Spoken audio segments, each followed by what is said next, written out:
Bonsoir, bienvenue sur Horreur à la carte. Partageons quelques histoires ensemble en explorant ce recueil et délectons-nous de cette angoisse. Si ce n'est pas encore fait, je vous invite à rejoindre la communauté en vous abonnant et en activant les notifications. Je vous invite aussi à noter dans les commentaires là où les histoires qui vous auront fait frissonner. Alors, installez-vous confortablement et commençons avec cette première histoire. Le voisin. Je m'appelle Caroline. Je viens d'emménager en Floride avec mon mari Eric et notre bébé de 6 mois Léo. On a quitté la France pour une nouvelle vie, pleine de soleil et de promesses. Notre nouvelle maison est située dans un quartier calme et résidentiel. Une maison de plein pied, avec un jardin arboré, parfaite pour notre petite famille. Dès notre arrivée, nous sommes charmés par l'atmosphère paisible et la chaleur des habitants. Tout semble parfait pour commencer notre nouvelle vie. Quelques semaines après notre arrivée, une nuit, je suis réveillé par un bruit étrange. Je me lève et me dirige vers le salon, où j'aperçois une ombre furtive se faufiler dans le jardin. Apeuré, je retourne dans la chambre et réveille Eric. Ensemble, nous observons dans l'obscurité, cherchant l'intrus, mais plus rien. Le lendemain, on inspecte la maison et le jardin, mais on ne trouve aucune trace. Je suis persuadé d'avoir vu quelqu'un cette nuit-là, mais je ne peux pas le justifier. Eric me dit que je suis certainement stressé par l'emménagement. Les jours suivants, la peur s'installe en moi. Je suis constamment sur le qui-vive, guettant le moindre signe suspect. J'ai l'impression de voir cette ombre régulièrement, toujours dans le jardin, mais sans pouvoir en apporter la preuve à mon mari. L'atmosphère se tend. Une nuit, alors que nous sommes tous les trois endormis, nous sommes réveillés par un bruit. Quelqu'un est entré dans la maison. Eric se précipite vers le salon, cherche partout, mais aucune trace, rien. On décide de retourner se coucher. Eric me dit que je lui mets la pression avec mes peurs et mes hallucinations, et qu'il faut que je me calme, et que l'ambiance s'apaisera à ce moment-là. Je suis furieuse, persuadée que je ne suis pas folle et que j'ai raison d'avoir peur. Mais je me tais. Quelques jours plus tard, en pleine nuit, je n'arrive toujours pas à dormir, alors qu'Eric, lui, dort comme un bébé. Je commence à me diriger vers la chambre de notre fils, pour vérifier que tout va bien. J'entrouvre la porte, et je l'aperçois profondément endormi. Je m'apprête à entrer complètement, histoire de contrôler la fermeture de sa fenêtre, quand je vois une ombre massive juste derrière la porte de mon enfant. J'hurle instantanément le nom d'Eric, à m'en déchirer les poumons. Ce mec m'attrape et me cale sa grosse main sur ma bouche, pour m'empêcher de crier. Je suis terrifié. J'ai réveillé mon fils qui se met à pleurer. Mon instinct prenant le dessus, je me débat, essayant par la même occasion de le pousser hors de la chambre de Léo. À ce moment, je vois mon mari asséner un énorme coup de lampe sur la tête de l'homme, qui s'écroule au sol. J'attrape mon fils et mon portable, et je sors appeler la police, qui arrive rapidement et arrête l'homme encore sonné. Nous découvrons ensuite que cet homme est un ancien voisin. Un homme instable et violent qui nous épie depuis notre arrivée. Pourquoi? Et dans quel but? Je ne sais pas. Mais ce qui est sûr, c'est qu'à partir de maintenant, je me fais confiance, plus que jamais.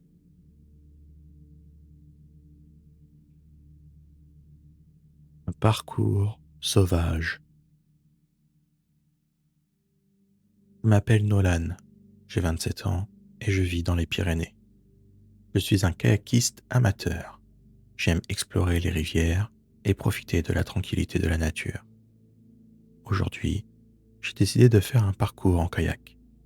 Le soleil brille, l'eau est calme et limpide, et le paysage est magnifique.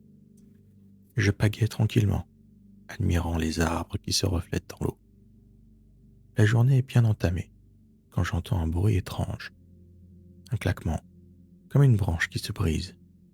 Je me retourne, mais je ne vois rien. Je continue à pagayer, mais le bruit se reproduit.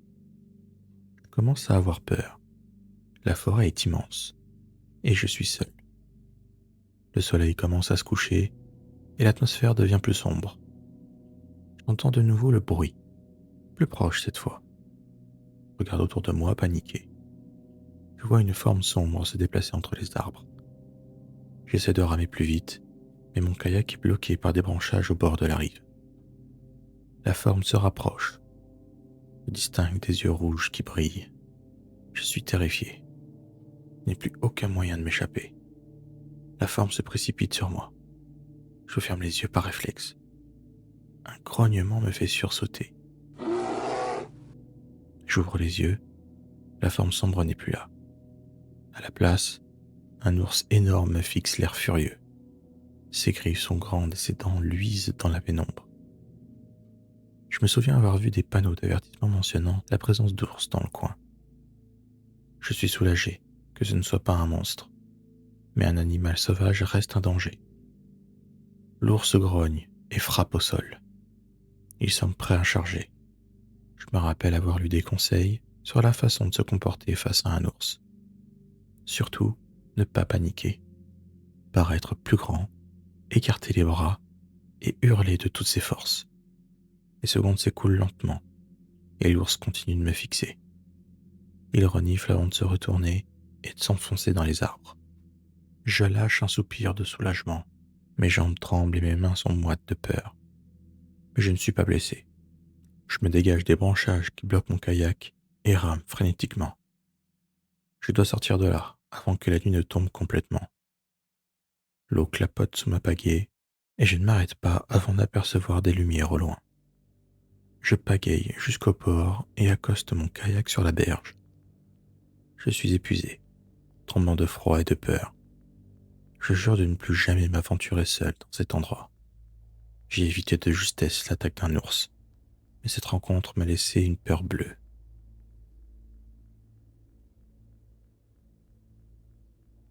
La ville oubliée. Salut, je m'appelle Dimitri, j'ai 39 ans et je suis photographe indépendant. Je suis toujours à la recherche de nouvelles photos, de nouveaux paysages à capturer. Pour de nouvelles captures, je me suis rendu à Pripyat, une ville ukrainienne abandonnée suite à la catastrophe nucléaire de Tchernobyl en 1986. L'atmosphère est pesante, seuls les cris des corbeaux brisent le calme de ce lieu figé dans le temps. Je marche dans les rues désertes, longeant des bâtiments en ruine et des arbres morts. Soudain, j'aperçois une silhouette au loin. Je m'approche, intrigué. C'est un vieil homme, assis sur un banc devant un immeuble. Il est vêtu d'un costume usé et son visage est marqué par les années. Je le salue et lui demande ce qu'il fait ici. Je suis le dernier habitant de Pripyat, Me répond-il. Je n'ai jamais voulu quitter ma ville. Il me raconte son histoire, sa vie avant la catastrophe, l'exode forcé et son choix de revenir vivre dans ce lieu contaminé. Je suis fasciné par son récit et par sa force de caractère. Le soleil commence à se coucher et je dois rentrer. Je promets au vieil homme de revenir dans quelques jours pour continuer notre conversation. En quittant Pripyat, je me sens bouleversé par l'histoire de cet homme. Je retourne enfin à Pripyat, impatient de revoir le vieil homme. J'arrive au pied de l'immeuble où je l'avais rencontré et le banc est vide.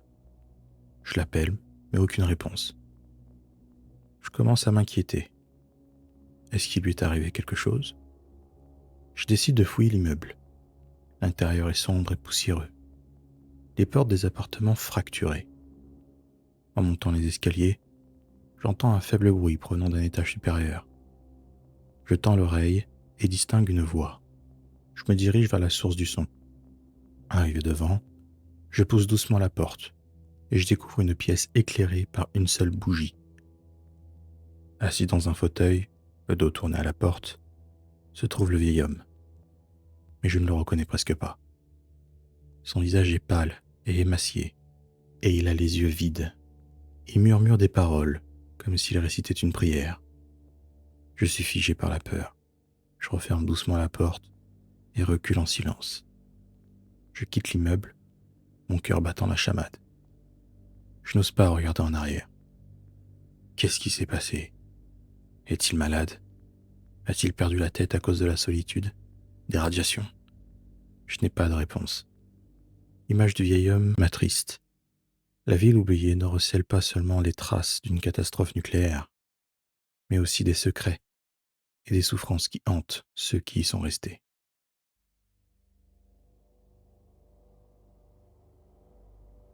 Perdu dans la jungle. Je m'appelle Aïcha, j'ai 28 ans et je vis en Algérie, mais je suis une baroudeuse invétérée. J'ai toujours aimé voyager et découvrir de nouveaux horizons. J'ai décidé de me lancer dans une nouvelle aventure, une randonnée en solitaire dans la jungle thaïlandaise. J'ai préparé mon itinéraire avec soin et je suis confiante. J'ai déjà effectué des treks de plusieurs jours et je suis en bonne forme physique. J'arrive en Thaïlande et c'est magnifique. Le premier jour, un guide m'accompagne et m'explique le chemin sur la carte. Ce début de randonnée se passe sans problème. Je marche à travers la jungle luxuriante, admirant la beauté des paysages et la diversité des animaux. Le soir, je campe sous un soleil étoilé. Le silence est total. Le guide est parti et je me sens seul au monde. Le deuxième jour, je continue ma route, seul cette fois. Le chemin devient plus difficile et je commence à fatiguer. En fin d'après-midi, j'arrive dans un village isolé. Les habitants sont accueillants et je décide de m'y arrêter pour la nuit. Le lendemain matin, je me réveille un peu fatigué, mais je repars en direction de la jungle. Je suis impatient de découvrir la suite de mon parcours. Mais quelques heures après mon départ, je me perds. Je ne reconnais plus le chemin et je commence à paniquer. J'erre dans la jungle pendant des heures, essayant de retrouver mon chemin. Mais la végétation est dense et je ne fais que m'enfoncer davantage. La nuit tombe et je suis terrifié. Je n'ai plus ni eau ni nourriture et je suis seul dans la jungle hostile. Je m'installe pour la nuit, essayant de ne pas penser à tous les dangers qui me guettent. Tôt dans la matinée, je suis réveillé par un bruit étrange. Je me lève et je vois un homme qui me regarde fixement. Il est maigre, avec des cheveux longs et une barbe épaisse. Il me parle dans une langue que je ne comprends pas. J'essaie de lui expliquer que je suis perdu, mais il ne semble pas me comprendre. Il me prend par la main et m'entraîne dans la jungle. Je me débat, mais il est trop fort. Je ne sais pas où il me conduit, et je crains pour ma vie. L'homme m'entraîne à travers la jungle pendant ce qui me semble être une éternité. La végétation est épaisse, et il fait de plus en plus sombre. Soudain, il s'arrête devant une petite hutte en bambou, cachée dans les arbres. Il me pousse à l'intérieur et disparaît. La hutte est vide, à l'exception d'une sorte de matelas posé sur le sol. L'homme n'est plus là. Du coup, j'en profite pour regarder dans mon sac à dos, pour voir si mon portable a encore de la charge, et surtout s'il capte ici. C'est bon. J'appelle directement le guide qui m'a accompagné au début. Je lui explique rapidement ma situation tout en regardant la carte. Je me rends compte que je suis beaucoup plus éloigné de mon itinéraire que je ne le pensais. Je lui indique mon emplacement approximatif. Il me dit qu'il va réunir une équipe de recherche et qu'ils essaieront de me retrouver le plus vite possible. Un sentiment d'espoir naît en moi. Cependant, je sais que je ne suis pas encore tiré d'affaire. L'homme pourrait revenir à tout moment. Je décide de quitter la hutte et de tenter de retrouver mon chemin en suivant la carte. Je marche pendant des heures, la jungle s'épaississant de plus en plus. Le soleil commence à se coucher et la panique me reprend. Soudain, j'entends des bruits de pas derrière moi. Je me retourne et aperçois l'homme qui me suit à distance. Il tient un arc et des flèches à la main. Qu'est-ce qu'il me veut? Je me mets à courir. Je fonce à travers les arbres. Mes poumons brûlent, mes jambes sont lourdes. Mais les bruits de pas derrière moi se rapprochent, me rappelant l'arc et les flèches de l'homme. La jungle dense devient mon obstacle. Je me faufile sous les branches basses, saute par-dessus les racines noueuses, espérant le semer. J'entends un bruit bizarre derrière moi. Je me retourne et vois une flèche plantée dans un tronc d'arbre, juste à côté de moi. La terreur me donne des ailes Je dévale une pente glissante et me retrouve au bord d'une rivière. L'eau coule fort et le courant est violent. Je n'ai pas le temps de réfléchir. C'est ma seule option.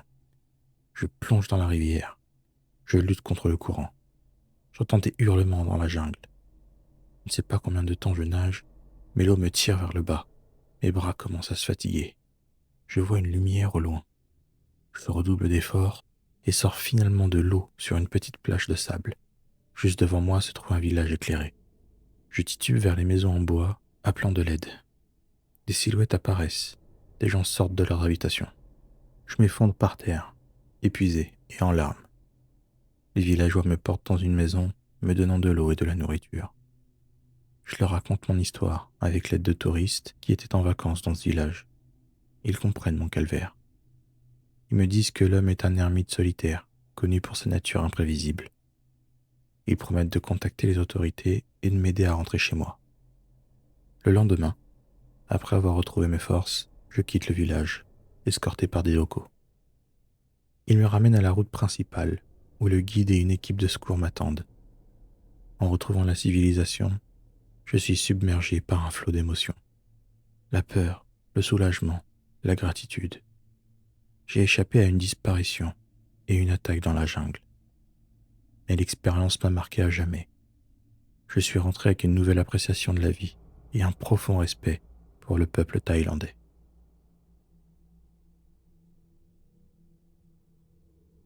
Nouvelle maison. Je m'appelle Evan, j'ai 28 ans et ayant perdu ma femme d'une longue maladie il y a un an, j'ai choisi de changer d'endroit et j'emménage donc avec ma fille Atina, 10 ans, dans une petite maison en Nouvelle-Angleterre. Le charme rustique de la maison et son loyer abordable m'ont convaincu, malgré quelques détails troublants. L'ancien propriétaire est décédé dans son sommeil et les habitants du village semblent nerveux à l'évocation de son nom.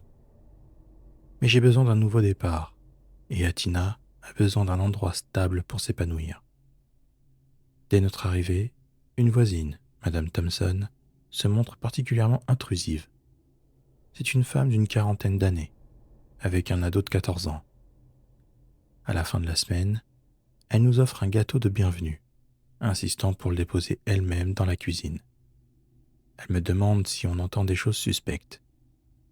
Son regard perçant me met mal à l'aise, et Atina la surnomme Madame Bizarre. Mais je lui réponds que non, que tout va bien.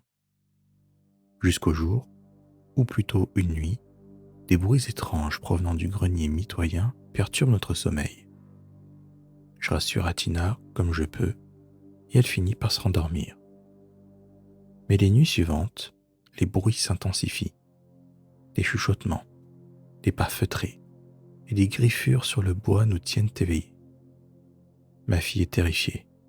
Elle refuse de dormir seule et serre fort son ours en peluche. Je commence à me poser des questions sur l'origine des bruits. Ça me rend fou.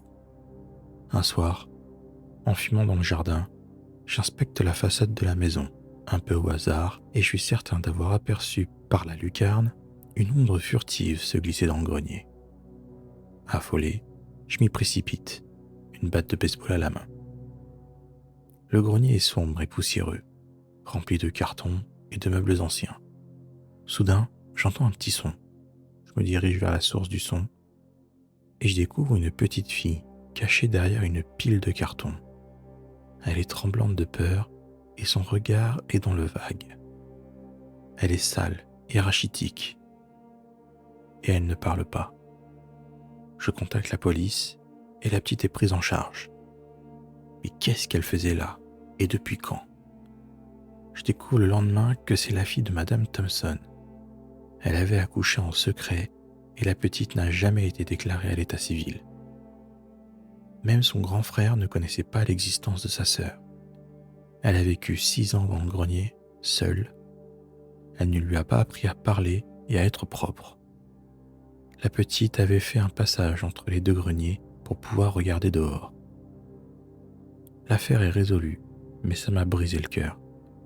Ce qui nous effrayait la nuit n'était que l'œuvre d'un enfant seul et maltraité. Malgré tout, Atina et moi sommes restés dans cette maison. Pour oublier ce souvenir malheureux, J'ai fait du grenier un espace bureau pour moi et un espace de jeu pour ma fille. Peu à peu, on fait de cet espace un endroit de joie et de bonheur, effaçant petit à petit la peine et le désespoir qui a longtemps régné ici. Si ces histoires vous ont fait frissonner, n'hésitez pas à liker, à vous abonner et à activer les notifications pour les prochains épisodes. Un serveur Discord et une chaîne TikTok sont également disponibles, dont les liens se trouvent en description. Prenez soin de vous et à bientôt, j'espère.